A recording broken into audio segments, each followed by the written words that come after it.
Often we find ourselves in the middle of debates while traversing the online space. But it really shouldn't come as a surprise. We all use the internet on a daily basis. However, is it always for the worst? I know for some of you, online discourse can come across as pointless, maddening, and overall toxic. Check your Twitter feeds to see more of that. But I don't think it's pointless. Discussion and criticism can always serve a healthy function, which brings you to my discussion today.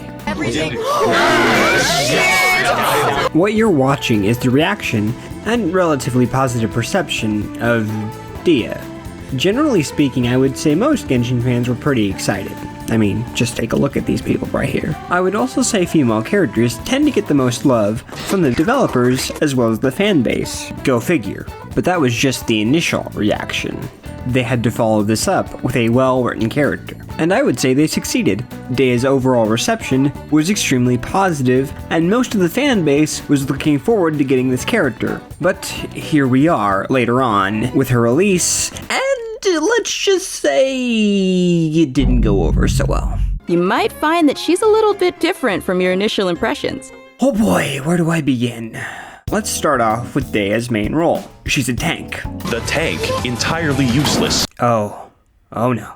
Yeah, the role of tank isn't used in this game. Oh wait, there's Noelle, and that's it. But let's be fair here, Noelle at least heals her team with her ultimate. Dehya doesn't even heal her team at all, just herself. But okay, surely there's more to her than just taking damage, right? Surely Dehya can produce damage herself, right?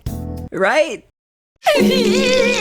Okay, what does the rest of her kit do? Upon using Dehya's skill, she'll produce what is known as the Fiery Sanctum, which will not only help out your characters by having them take less damage, but will periodically deal a coordinated attack inflicting pyro damage. Hey, wait, that's just like Albedo. That's awesome!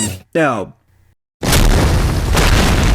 Now shit. So, if you didn't notice, she can't produce nearly as much damage as our resident homunculus can. Well, maybe, just maybe, her burst can provide enough damage to justify it all, right? Just like Raiden Shogun, right?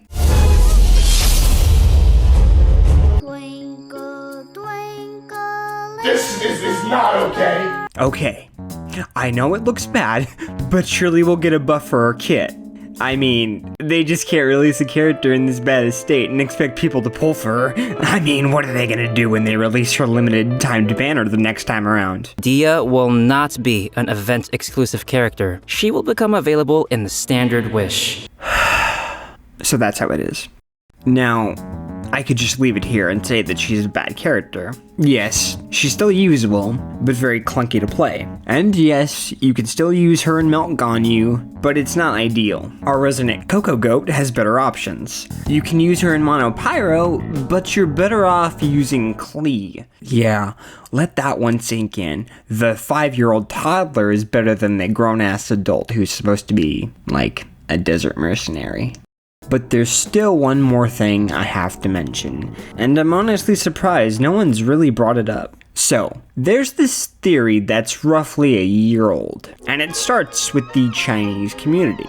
One day, while sniffing the feet of Miko, some players noticed that her artifacts didn't look right, or something along those lines. They realized upon closer inspection that the artifact set Shimenawa's reminiscence appeared to go alongside Miko.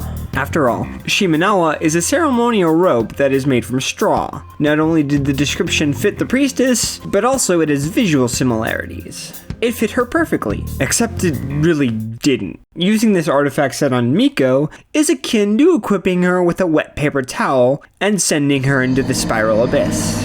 But that doesn't make any sense. Why wouldn't the artifact set that looks from the outside to be tailor-made for her work well? Supposedly, and take this with a pound of salt, Miko was designed very differently. According to some people who had played her in beta, Miko's abilities centered around her normal attacks. So, think Klee, but less, well, collateral damage. This appeared to change with her release. Now instead, Miko was built around her burst. So instead, Shimenawa's reminiscence was best in slot instead for Yoimiya. Which is weird, seeing as though there's another set that, as far as visuals and lore are concerned, fits her far better. Retracing Bolide, if you can believe it. Wait, that artifact set has been around since the beginning.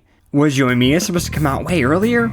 Yeah, probably during the Lantern Festival. Seeing as though Yoimiya is the Queen of Summer, as well as the Queen of Fireworks.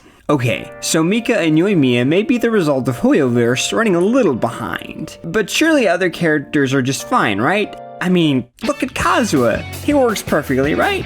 He's an animo character that sometimes works better than the Archon himself. Venti, I'm looking at you, get off your drunk ass, you're being replaced. And the wind set, Viridescent Virenir, works really, really well with him. As well as his weapon, it looks perfect for him. What the fuck is this? The Freedom Sworn is Kazuha's best in slot weapon, but aesthetically they go together like horseradish and whipped cream. Yum. But do you know what character this would look great on? Jean. This was supposed to be her weapon. Don't believe me? Think that it's fake news? Look at the 1.6 trailer.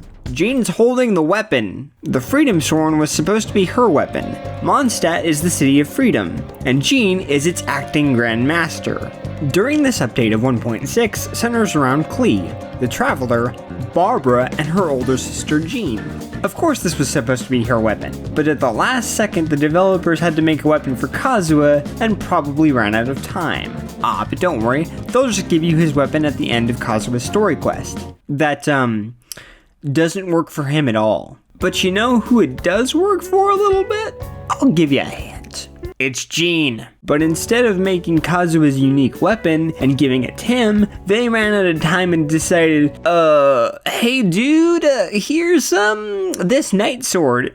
And Jean, you can have this samurai sword. We just need to finish making it in a few months. Look, all I'm saying is that the company is running a little behind. And I think it's been going on since the beginning. Venti's first weapon wasn't exactly the best fit for him. I mean, just look at this thing, it's got crit rates. That's gonna go great with the animo god who focuses on elemental mastery. I'm not done, it's not just him. Look at his neighbor Zhongli's signature weapon and tell me what attack percent is going to do. Nothing! That's what this video is about. We've hardly noticed the small bits, but as soon as we got to the land of Electro, we started seeing some oddities with certain characters, but we soon just brushed it aside. It wasn't that bad, and with Dendro coming along in development, all they had to do was slap elemental mastery scaling on a couple characters and call it a day. We were none the wiser. But Dehya's different. She is the culmination of Hoyoverse's past mistakes, and they can't just brush it under the rug this time. This character is bad, through and through. The development team had some interesting ideas, but they didn't exactly have the time to implement them properly. Hear me out. Can you imagine a character like Dehya, who can put a skill down and proc damage, just like Albedo, while simultaneously offering damage mitigation similar to the Geo Archon? And finally, having a burst that could offer up similar damage to Raiden Shogun, but sadly, she doesn't exist. I'd like to finish by telling Hoyoverse to tread carefully, to slow down. This video wasn't just to add salt in the wound that, quite frankly, had already been given several pounds of salt already. This was to point out one of the biggest mistakes this company has ever made, and instead of fixing her, they've just thrown her away, to be pushed aside on the standard banner. Now, instead of trying to figure out how her myriad of problems can be solved, they're just going to move on to the next character. But here's some food for thought. What's stopping them from doing this again? How do we know this isn't going to happen all over again with another character we might enjoy? That's what we're gonna have to keep in mind for next time. Dehya just isn't this broken character. She's the result of possible overworked employees. She just might be the culmination of a system that is starting to fall drastically behind. And she just might be a small issue of a much larger problem. Thanks for watching, everybody. Hit like and subscribe. And until next time, guys.